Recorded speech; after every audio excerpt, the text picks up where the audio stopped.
Nzuri. Leo umekula nini? Wali kwa maharagwe.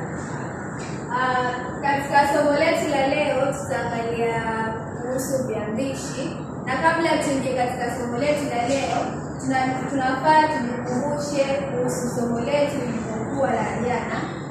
Jana tulisoma kuhusu nini? Jana tuliweza kusoma kuhusu nomino. Ndio, vizuri sana. Jana tulisoma kuhusu nomino, tukaangalia miundo mbalimbali ya nomino, kwa mfano muundo wa mbe, muundo wa mwawa na muundo wa kapa.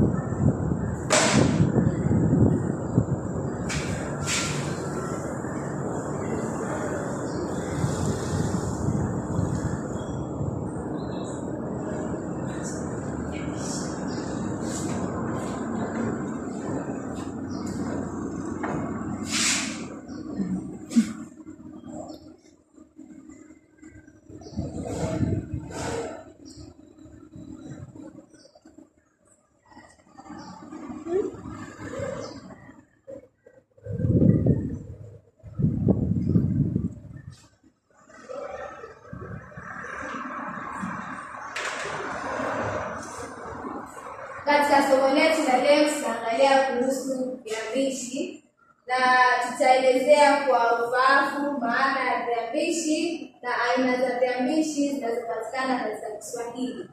Kwanza tuanze kwa kueleza, tuandike kwenye vitabu vyetu maana ya viambishi. Maana ya viambishi. Viambishi ni vijisehemu. Viambishi ni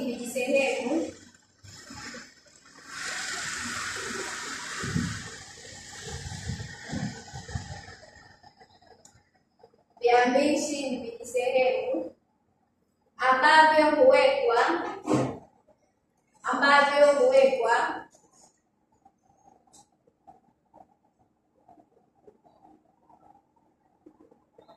au kupachikwa kabla au baada ya mzizi wa neno, ili kuleta maana. Kuna neno geni hapo, mzizi wa neno. Sabiki tueleze maana yake. Haya, tueleze mzizi wa neno maana yake. Ni sehemu ambayo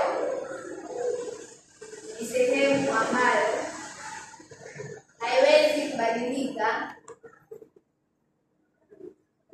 Ni sehemu ambayo haiwezi kubadilika katika kunyambua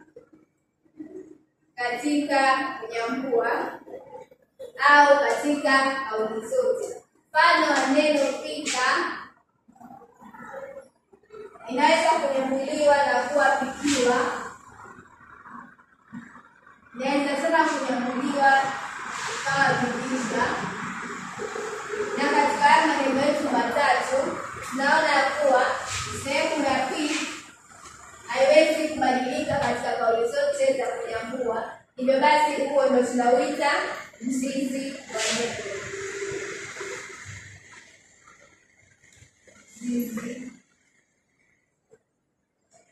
Kwa pamoja hadi hapo. Ndio.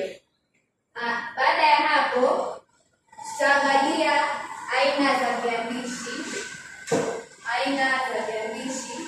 Kuna aina mbili tu za viambishi ambazo ni viambishi awali na viambishi samadi.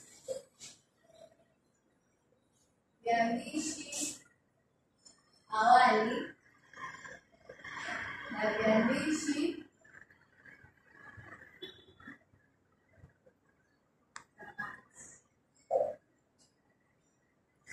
nimeandika hoja kadhaa katika shati yetu. Mwanafunzi mmoja aje nisaidie tuandike.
Asante sana Nida kwa kutusaidia katika chati yetu.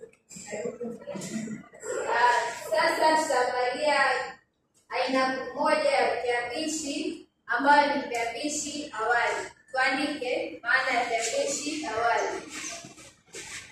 Viambishi awali.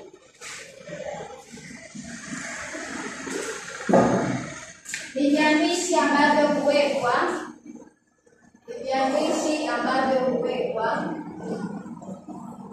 au kupachikwa. Viambishi ambavyo huwekwa au kupachikwa kabla ya mzizi wa neno. Viambishi hivi si tumesema maana ya viambishi ni kusema ambapo hupachikwa kabla au baada ya mzizi wa neno. Kwa hivyo venye vitatokea kabla ya mzizi wa neno ndio tutaita viambishi awali. Katika sehemu hii ya viambishi awali tutaangalia sehemu husika zinazopatikana katika viambishi awali. Kwa mfano katika chati yetu tunaona nimeandika sehemu 4 ambazo hupatikana katika viambishi awali. Nayo ni sehemu ya nafsi, sehemu ya wakati, sehemu ya mtendwa na sehemu ya rejeshi. Tuangalie sehemu ya kwanza, sehemu ya nafsi. Sehemu ya nafsi.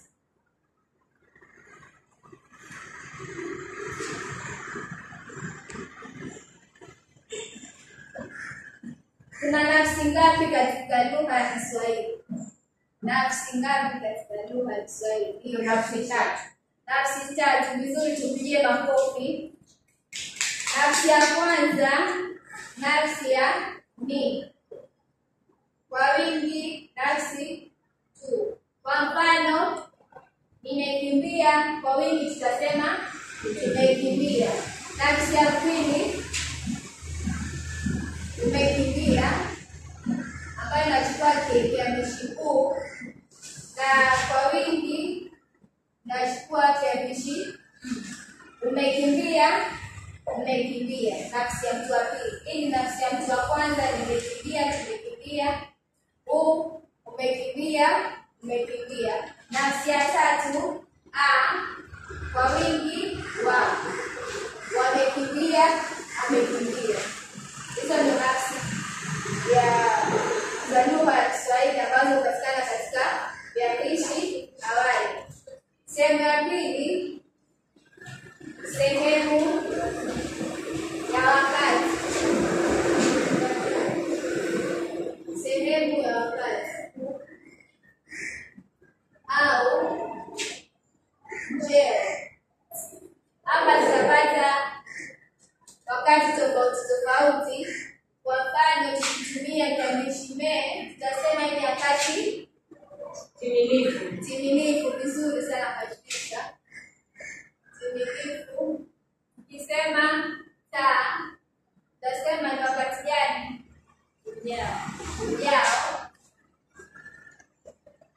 Ukisema li, tutasema ni wakati uliopita. Na tukisema na, tunasema ni wakati uliopo. Hii ni sehemu ya pili tutakayopata katika viambishi awali. Hapo mbeleni nitaonyesha penye mtaona hizo sehemu mbalimbali za viambishi awali. Ni kama kundi letu na shida ya kuzanisha chati yetu.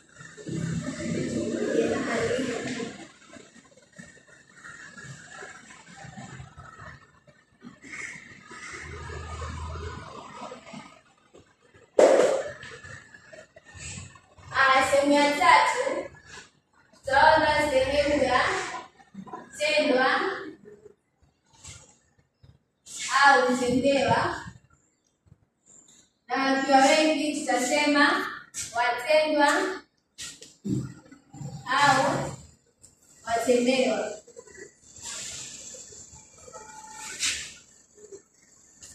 Sehemu ya 4 itakuwa ni sehemu ya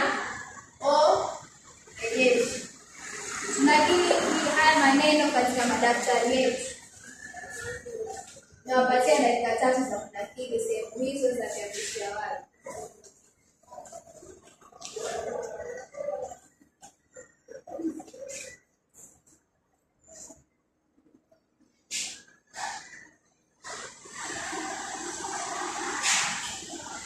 Kama kuna mtu ako na swali aniulize kabla sijakabili.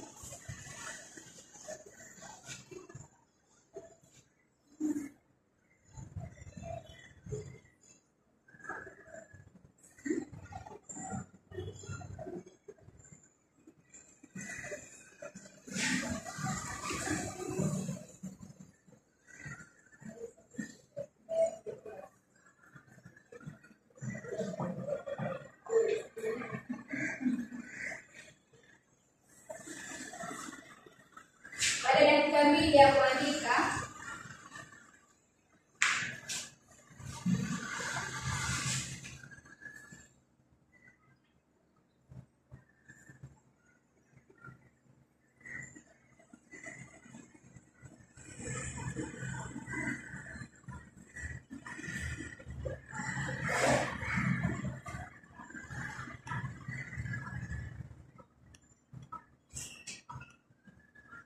kwanza umeandika hadi sehemu ya orejeshi. Ndio.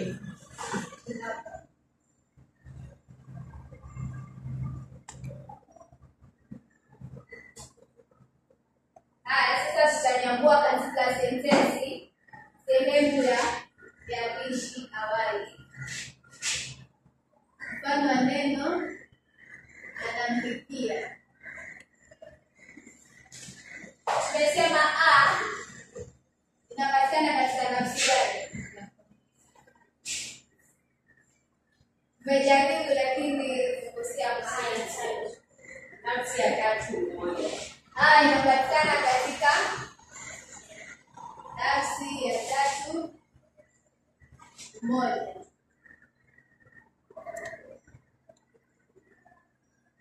Na wakati gani? Vizuri sana. Wakati uliopo.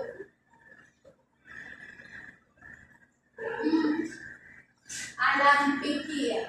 Anampikia ni kama anafanyia tendo la upishi. Nasema huyu ni Mtendwa. mtendwa. Sehemu ya pili tutasema ni mzizi wa neno. Hivi ndio tutaviita viambishi awali kwa sababu vinapatikana kabla ya kupata mzizi wa neno. Tumeelewaje hapa? Ndio.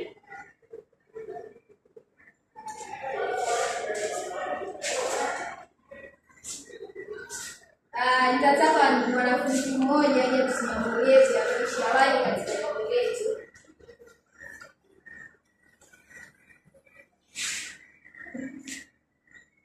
Tunao wapiga. Nani atajitolea? Tunao wapiga. Atuonyeshe viambishi awali na mzizi.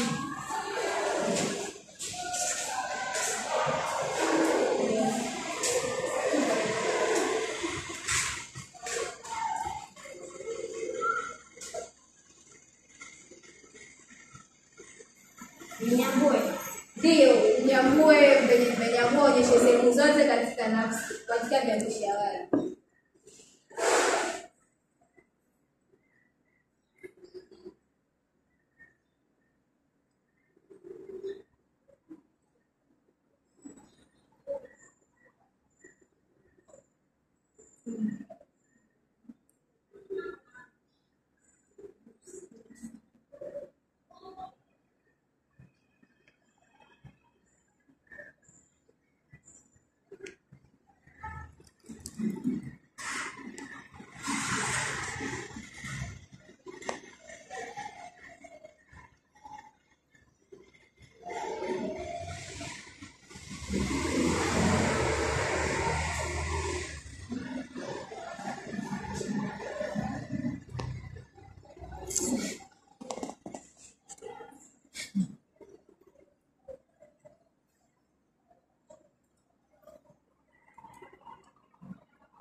Tumpigie makofi tu.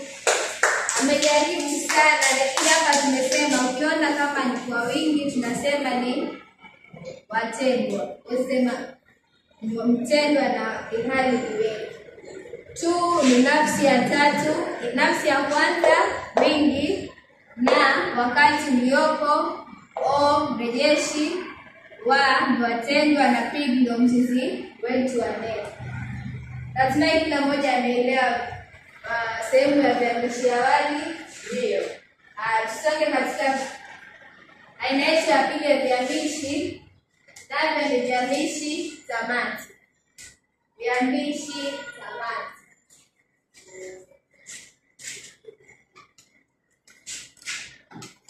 Viambishi tamati.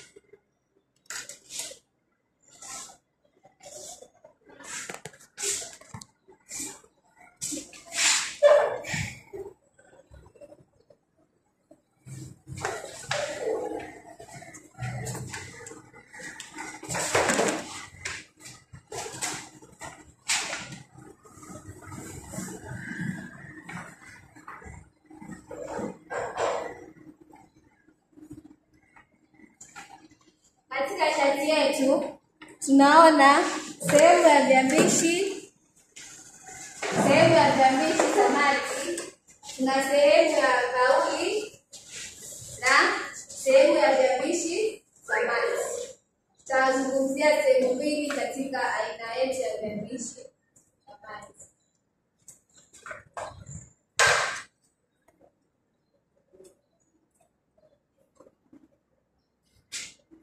Tutazungumzia sehemu mbili katika viambishi tamati, nayo ni kauli na viambishi tamati vyenyewe.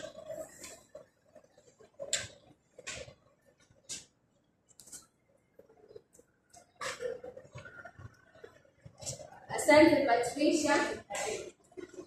Tuandike viambishi tamati. Maana yake viambishi tamati ni viambishi ambavyo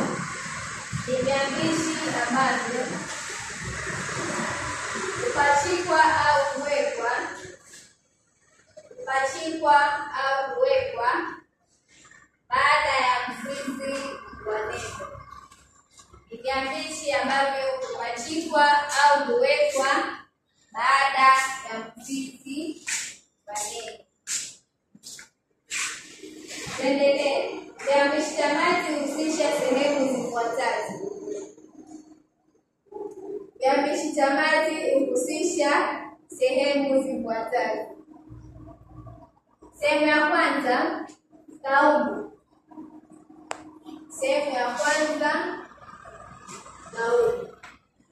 Tunaangalia katika lugha yetu ya Kiswahili tuna kauli mbalimbali ambazo tunaweza kuzinyakua kutokana na neno moja.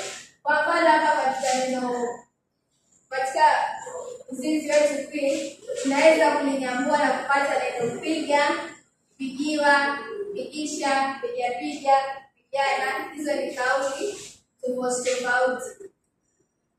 Mfano wa kauli hizo ni kutenda, kutendea, nyingine tena, nyingine kutendeana,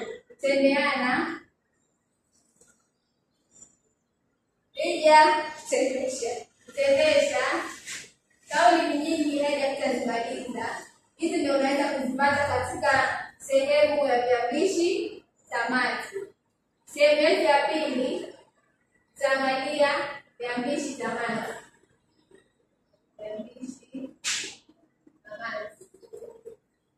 Hapa mara nyingi huwa ni sauti moja. Kwa mfano a, mara nyingi ni ushauri kutumika.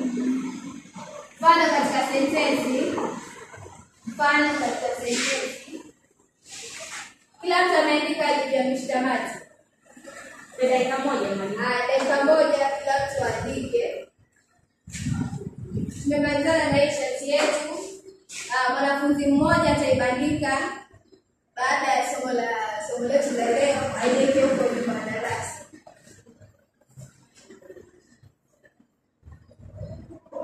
Tuendelee kuandika hadi viambishi tamati.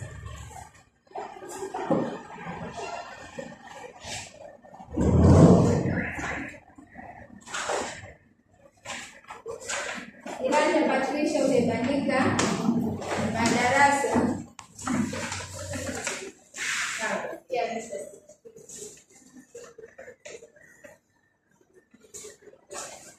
Kila mtu ameandika hadi mwisho? Ndio.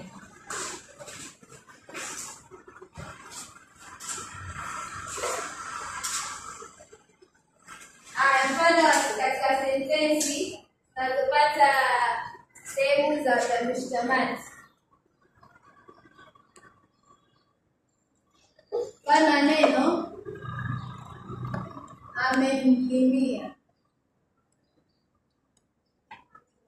Amemkimbia. Tumesema ni nafsi gani?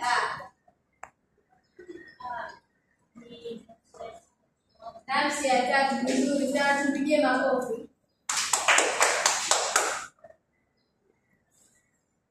Nafsi ya tatu mmoja. Wakati timilifu. Mtendwa. Mzizi.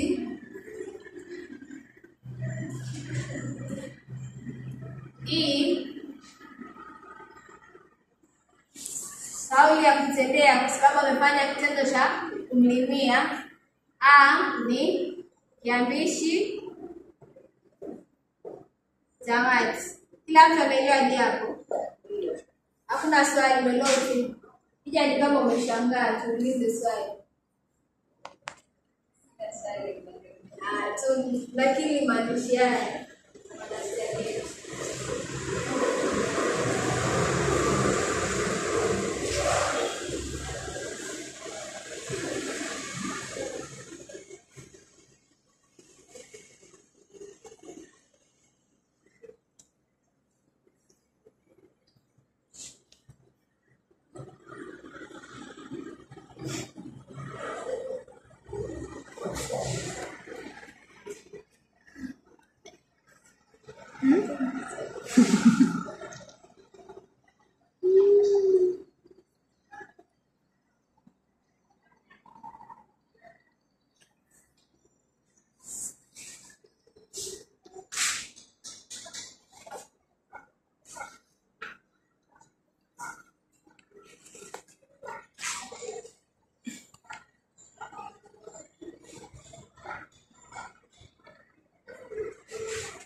kila mmoja amemaliza.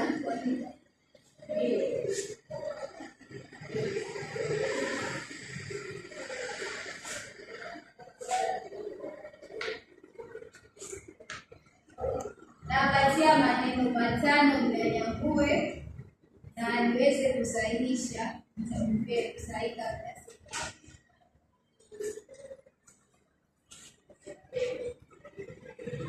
Neno la kwanza,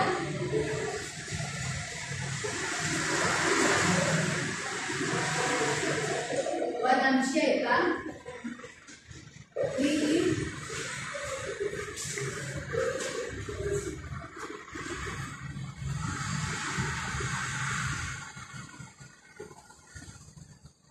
tumelala. Tatu, tumelala.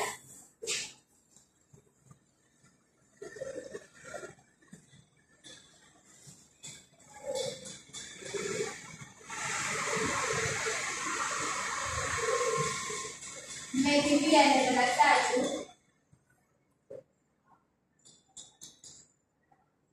wamesoma.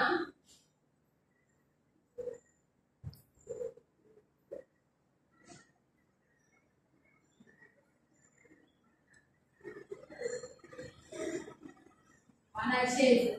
Nataka katika kunyambua kwenu nionyeshe sehemu zote zinazopatikana katika viambishi awali na sehemu zote zinazopatikana katika viambishi tamati. Nawapatia dakika 5 kufanya maswali haya.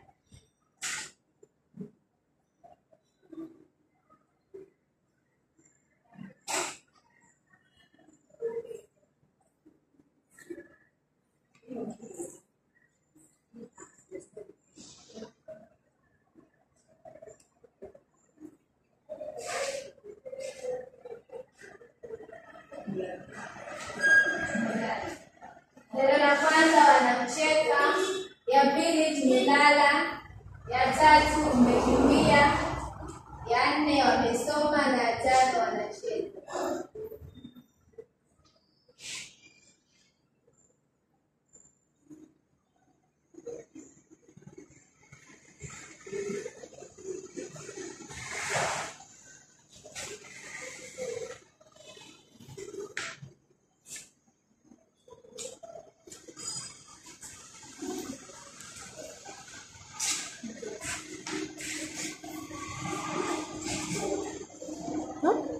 Waendeleza.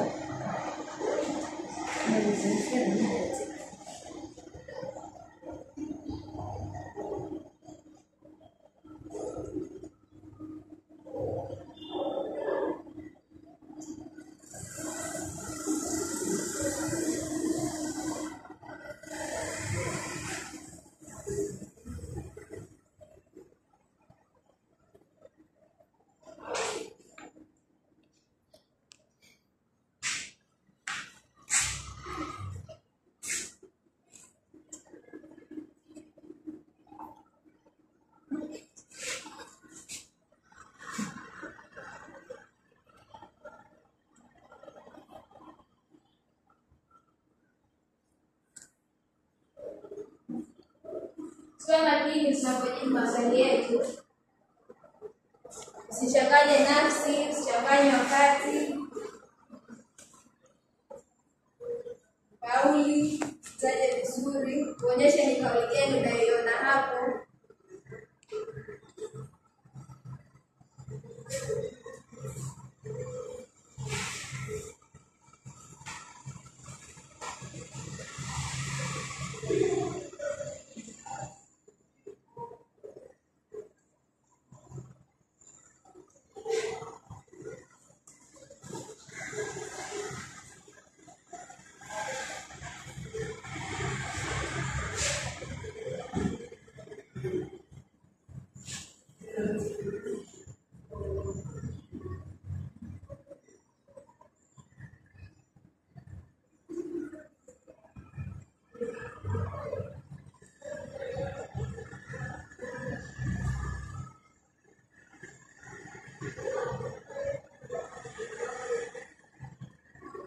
Ikiwa umemaliza unaweza niita nisaidie.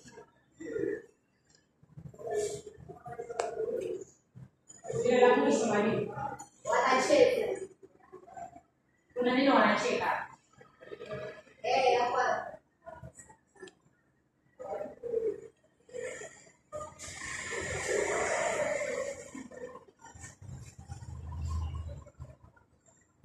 Hiyo ni kama umemaliza.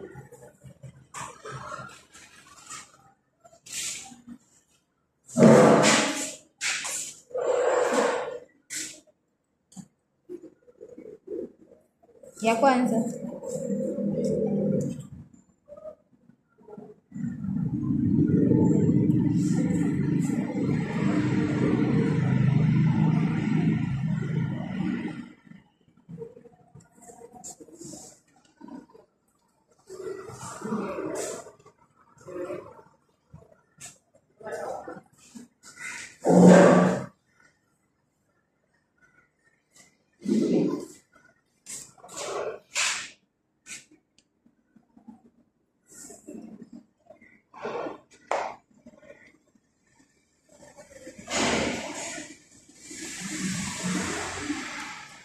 Ni kama kila mwanafunzi ameelewa.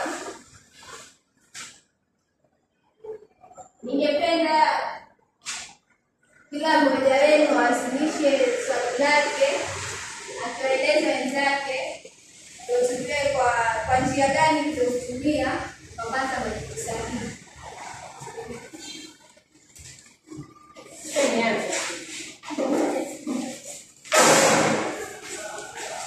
Tuambie nafsi, wakati.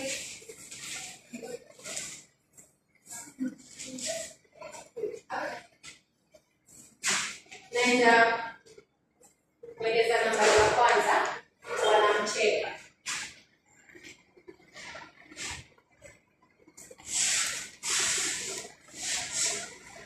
Hili ndilo neno au sentensi fupi ambayo tumepewa. Tunayo wa, kisha na, tuna, she na a. Wa ni nafsi ya tatu moja.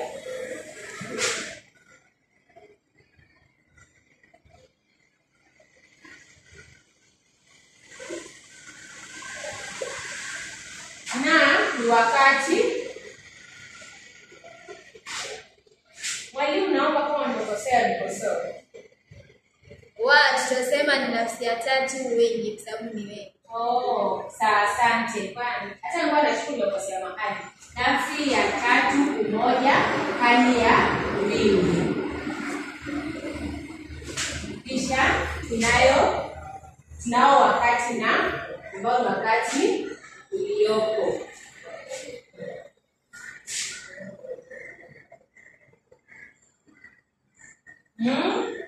Itendwa na ichekwa sasa. Kuna check, ni mzizi.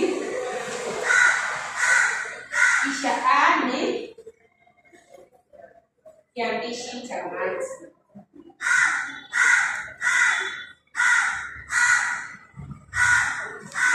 Hiyo ndio niliyofanya. Tupigie makofi kwa kuwasilisha bora.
Vizuri sana Tuludi, lakini kwenye mtaki kuongea hii just fanyie nambari ya tatu.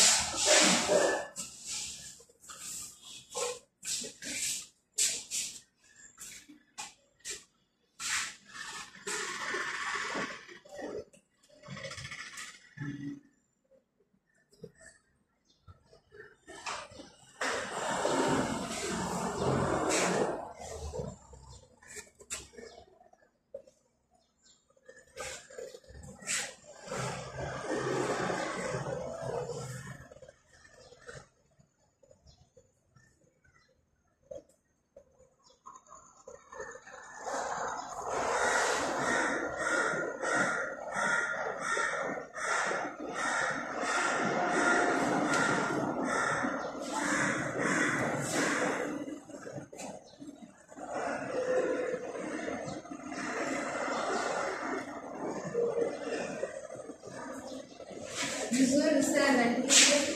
Tujipigie makofi kwa kuendelea kumshukuru Mungu na leo.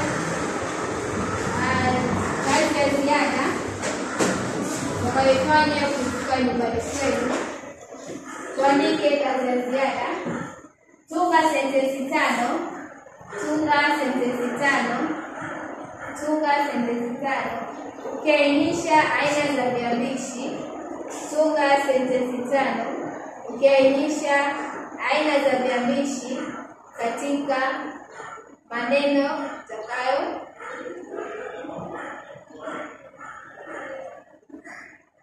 Tunga sentensi 5 ukiainisha aina za viambishi katika maneno yatakayofuata katika. Kwa muhtasari tujikumbushe somo letu la leo tumesoma nini, ndio ili baadaye uweze kusomea mwenyewe vizuri.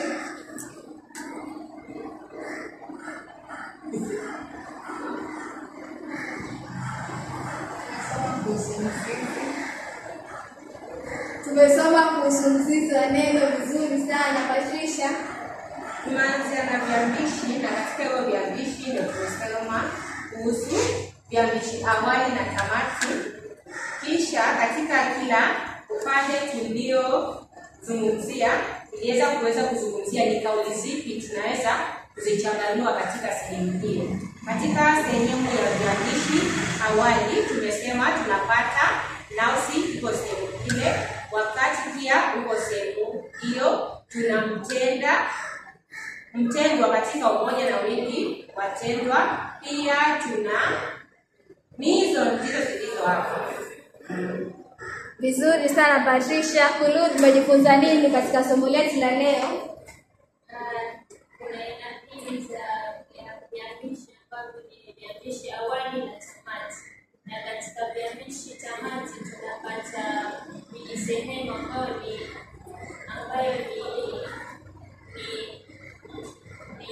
kauli na viambishi tamati. Na kuna kauli kadhaa kama kutendesha, kutendeana, kutenda na kadhalika. Na mwisho viambishi tamati tunaweza pata harufi kama a na.